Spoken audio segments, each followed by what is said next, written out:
I mean, it's the thing about not overthinking it. Just get them in the ground. Don't worry. Stuff wants to grow. It really does.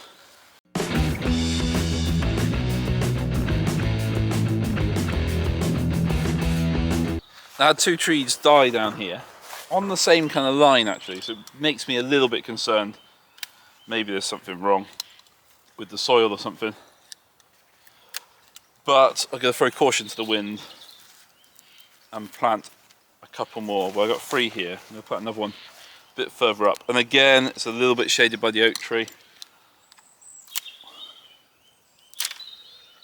So I'm not too worried about that. So I've got one called Early Laxton here,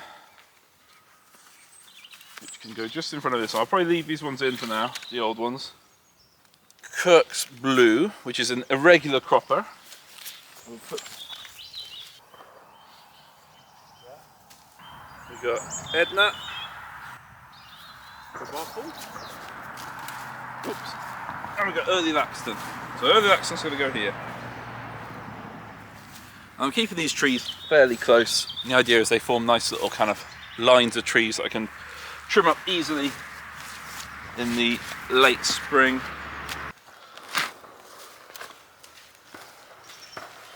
Good soil. I don't tend to stake my trees at the moment. I just correct them if they kind of fall over or start to lean. But it's horses for courses. Up to you what you do really. And never worry too much. Just put the soil in and firm it round as you go. Now when I plant an apple tree or a pear tree, I always prune it back. Obviously it's lost a lot of its roots, but stone fruit doesn't like being pruned in the winter and can cause disease and things. So I think we're better off just leaving this one as it is. It's got quite a good root system on it. Now I haven't soaked the roots. I know you see a lot of people soak the roots. It's so wet at the moment, it just really wasn't worth it. That's one in. I'll put some tree guards around in a bit. I love a great name for a tree. I don't think Edna is actually a great name. Let's just hope it's a great plum. And this is next to an Asian pear I've got there on a dwarf rootstock. Go back there. Because I've got loads of fruit here, I can really keep them mean to start with. I don't have to worry too much about weed pressure and things like that. I'm quite happy just to let them struggle for a couple of years before they start to romp away. And that seems to be the pattern with trees here.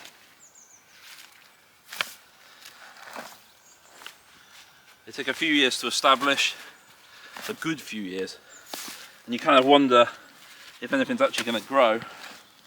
Then all of a sudden, they just kind of romp away.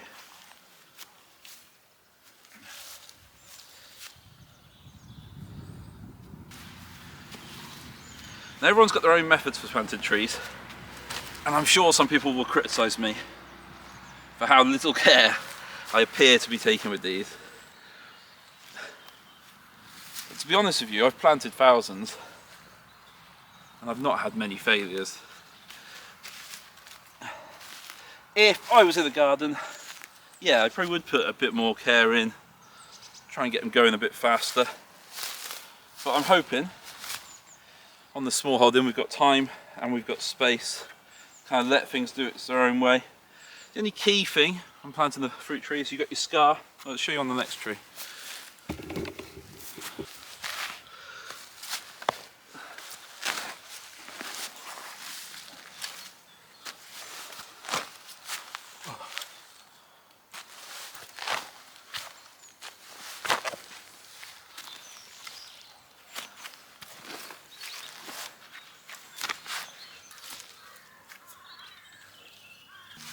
So, the only key thing in planting the fruit tree is just to make sure where it's been grafted, this is the scion wood, this is the rootstock, is above the soil, so that the rootstock's doing the growing and this doesn't put any roots down.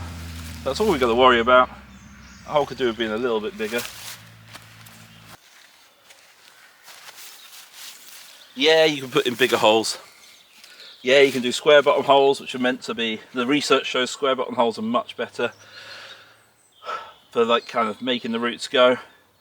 Or you can just do like the hard and fast method like this, where you just bung it in a hole and it kind of, you hope for the best for it.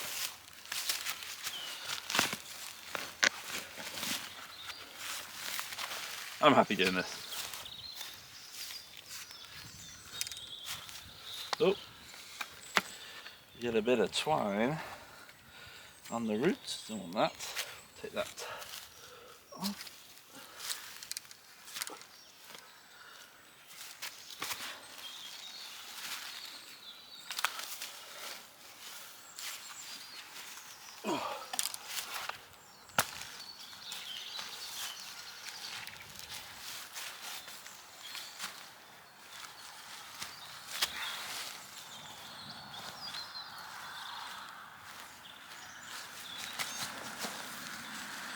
Make sure it's upright as you go. I mean, it's the thing about not overthinking it. Just get them in the ground. Don't worry. Stuff wants to grow. It really does.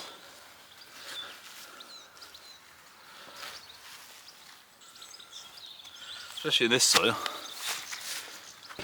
So there we go. 3 trees, kind of in my stone fruit orchard, to replace 2 trees that have died, an extra one to go in, near to where I'm planting my gooseberry hedge. Just keep planting trees. Like, you can really overcomplicate it. I just bung in a few trees every single year, just making sure I plant a few more on my small holding. If I want to take them out, I had to take some out when I put the polytunnel in. It's not so bad because you've got plenty there, and you've got a cycle. You know, you've got some older trees, some younger trees, some medium kind of aged trees. It kind of cycles through like this. This kind of like general maintenance to make sure I've got plenty of fruit growing. I find fruit growing the easiest thing, because once it's in, you don't have to do much to it, especially in the busy times of year. It's not like veg growing, you have to grow it every year. This is so easy, and you know, you get loads back from it. So I just think it's really rewarding. Anyway, thanks for watching. See you next time.